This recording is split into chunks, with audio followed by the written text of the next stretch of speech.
Hey, this is Purple Haze, and you're watching WGS-TV.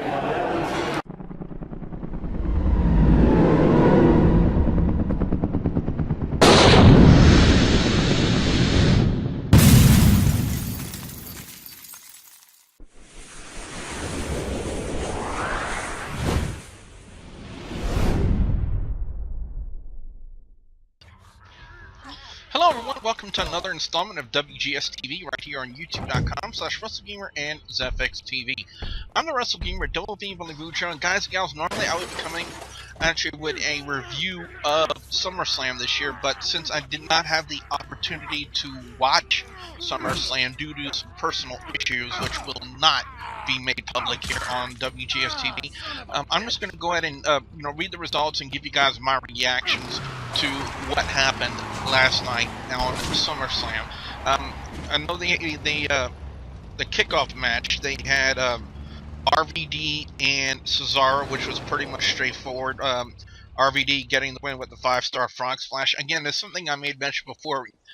Cesaro got pushed after WrestleMania and then just got quickly de-pushed. So that's the feeling I get. Now, they opened up SummerSlam with the Intercontinental Championship on the line. The Miz taking on Dolph Ziggler. They end up putting the championship on Dolph Ziggler. Ziggler hits Miz with the Zig Zag to win the Intercontinental Championship. So, now, you can look at it as one of two things. One, they're going to keep the title on Ziggler. They're probably going to have Miz try to cash in his rematch clause on Monday Night Raw tonight, or they'll do one of two things. They'll keep the championship on Ziggler, or it'll just be like a back and forth championship, which would really devalue the Intercontinental Championship, in my opinion, because you're just going to make it go back and forth and be a transitional title. It's just really not a smart move in WWE, in my opinion. Now, when WCW did it with the Cruiserweight Championship, that's a different story. It was a highly competitive division in WCW, but the Intercontinental Championship is a completely different championship from the Cruiserweight title. And for it to be a transitional type of a title in WWE, again, it would make it really lose its prestige and devalue the championship overall. But that's just my opinion on it. Secondly, we had AJ Lee defending the Divas Championship against Paige, whose birthday was last night, so happy birthday to Paige. Wow, there are a lot of famous wrestling people who share the same birthday month as me. I mean, Vince McMahon, Paige, Hulk Hogan.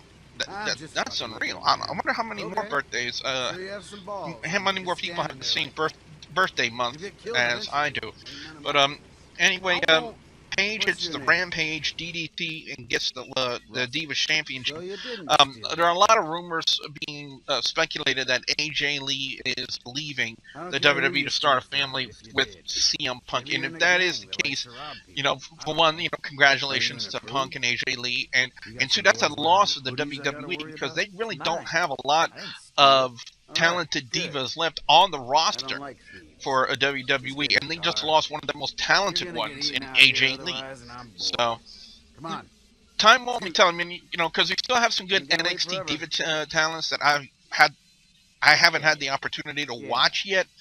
So, I'm just hoping they call up some of them soon to see, how they pan out.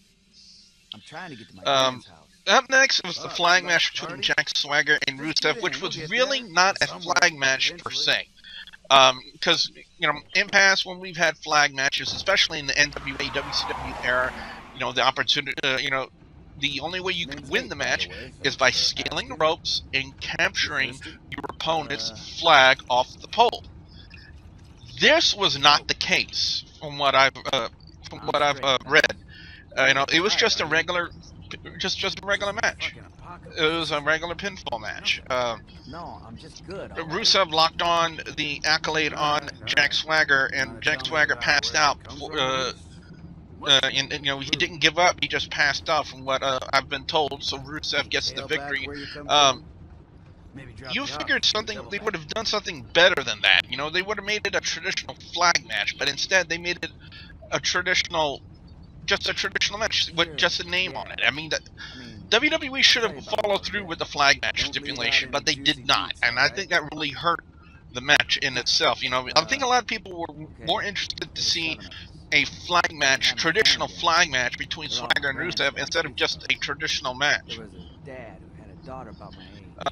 Following that, it was the Lumberjack match, Seth Rollins and Dean Ambrose.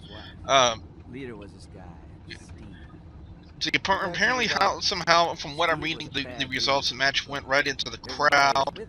Lumberjacks got beat up. Kane got involved, and from what I'm reading from the results behind the referee's back, Rollins uses his Money in the Bank briefcase on Ambrose and gets victory like that. So, you know, will they continue to feud between Ambrose and Rollins? More than likely. I don't see it finishing just like that. Following that, you had Chris Jericho and Bray Wyatt. Bray Wyatt hits two of his sister Abigail's on the outside and the inside to pick up the win.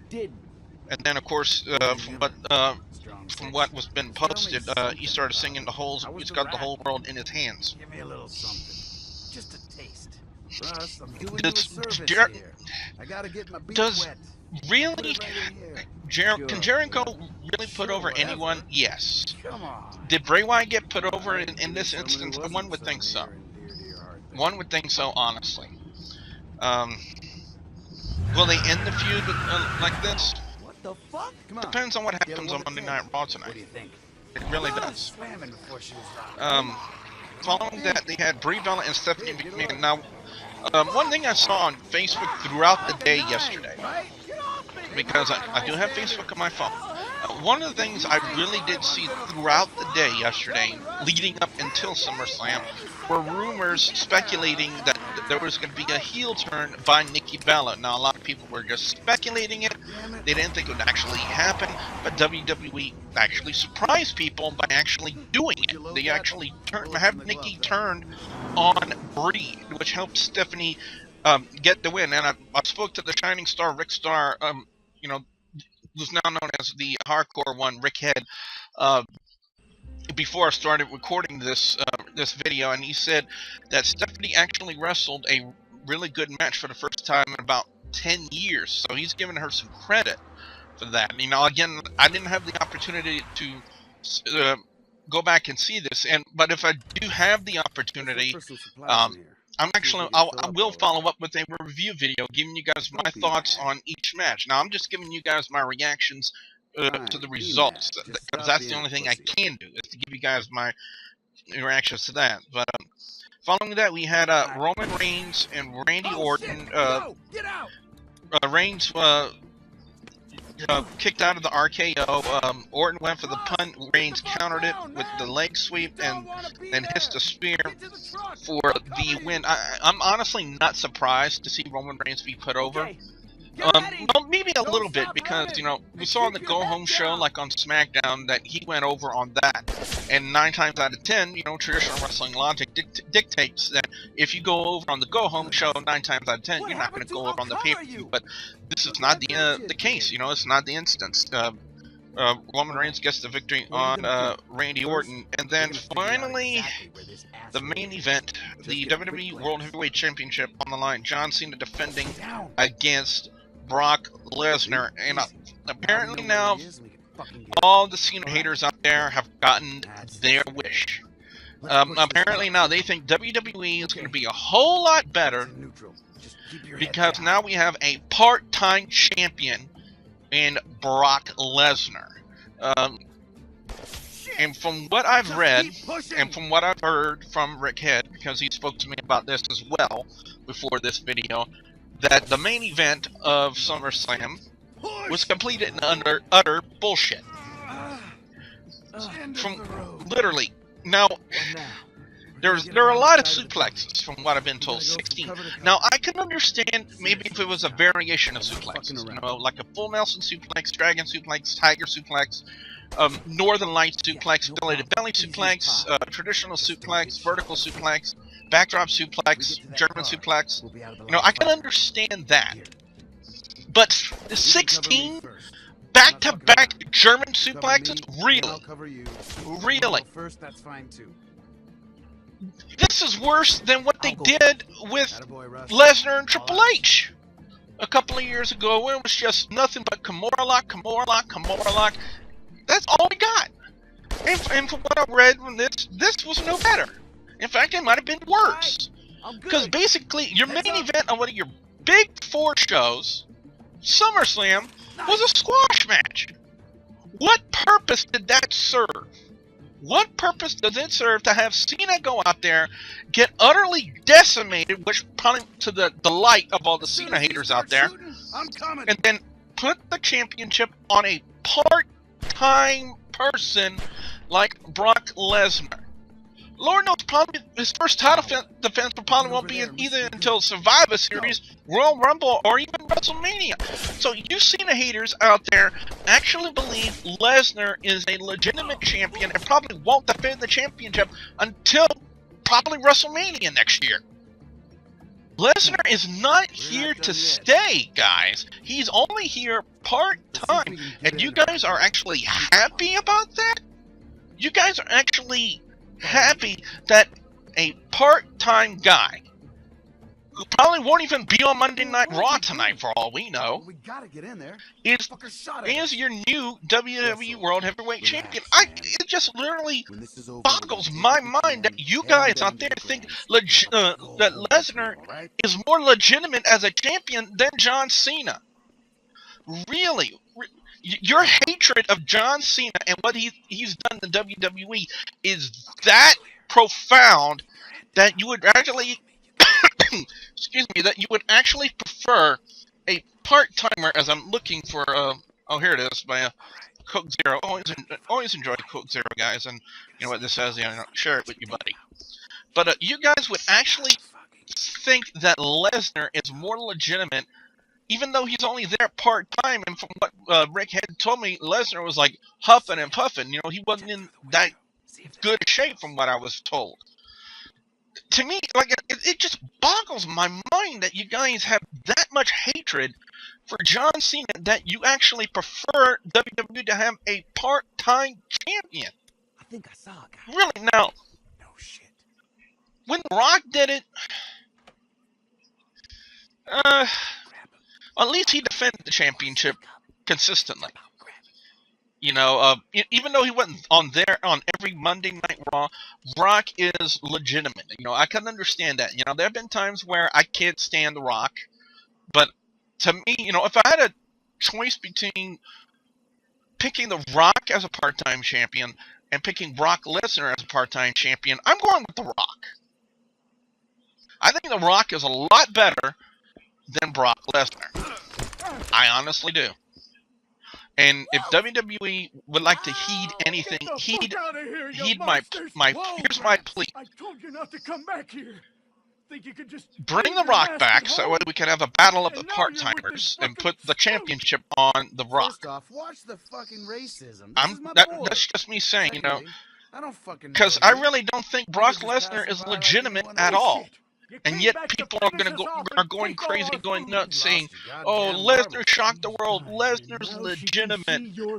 There's even been some posts on the WGS-TV Facebook page, if I can get to it real quick. And yeah, somebody says, you know, the WWE finally has a legitimate champion. Robert Mathis disagrees, saying that Lesnar is a biatch. He doesn't care about the business. There's more people who deserve the shot. Andrew Gignard, I hope I'm saying your name correctly, says, yeah, they got a champion, only a part-time champion. Careful he don't quit on you like he did when he was in UFC. He gets hurt, he quits. Are you serious? Maybe. Gabe, oh, I'm trying to read there. Gabe Reese, again, if I'm hoping I'm saying this right. Going, wait, grow up, Yash. Lesnar is not a legit champion when he picks and chooses. When he does and doesn't appear, unlike Cena, will always be there day in and day out, whether you like him or not. Y'all needs to grow up. Leroy Gilliard says, I like Cena, but this is, and forgive the quote, hashtag best for business. Cena did an awesome job. He took a 12-minute beating, and it made Brock look like a true beast. And if Brock stays on that part-time schedule, he will make the championship important again. How does that make the championship important again? Really? How does a part-time champion make the WWE World Heavyweight Championship legit, Leroy? Really? I don't understand your logic and your thinking behind that. Now, when someone challenges for the title, everyone will want to see what's going to happen, and a little unpredictability is something we haven't had in a long time. I say keep Brock part-time and let Heyman do what he does best, which is build hype for the championship match. Instead of champion every week on Raw, have more #1 contender matches, and then when they face Brock at a pay-per-view, it'll be more impactful. Yeah, you do bring up an interesting point about that. You know, I'll give you that, but I don't know. There have been a lot of more people who have probably been better suited than a part-timer like Brock Lesnar, but that's WWE's thinking about that. So, normally I would give you guys an overall score, and my picks are best and worst match or segment of SummerSlam. But again, this is just a results and reactions video. I'm just giving you guys my results and my reactions. So, but if I do have the opportunity to watch SummerSlam online somewhere, I'm not going to say where, because I don't want to get the site in trouble. I will actually go back and do a review, because then I'll have the opportunity to watch and see how everything went. But I'm just going to leave it at that, guys, because like I said, I didn't watch it. I'm just going to give you guys my reactions to what happened. So, what I want to know now from you guys out there, the viewers and subscribers, what did you guys think of SummerSlam this year? What are your overall scores? What are your thoughts on SummerSlam this year? Definitely want to hear what you guys have to say. Be sure you put your comments in the comment section below. Don't forget to like and favorite this video. Don't forget to like the Facebook page, facebook.com/WGS-TV. And don't forget to please subscribe to youtube.com/WrestleGamer and youtube.com/ZFXTV Network if you haven't already. So with that being said, I'm the WrestleGamer, Double B Mojo, saying thank you very much for watching. You should know about that. Hey,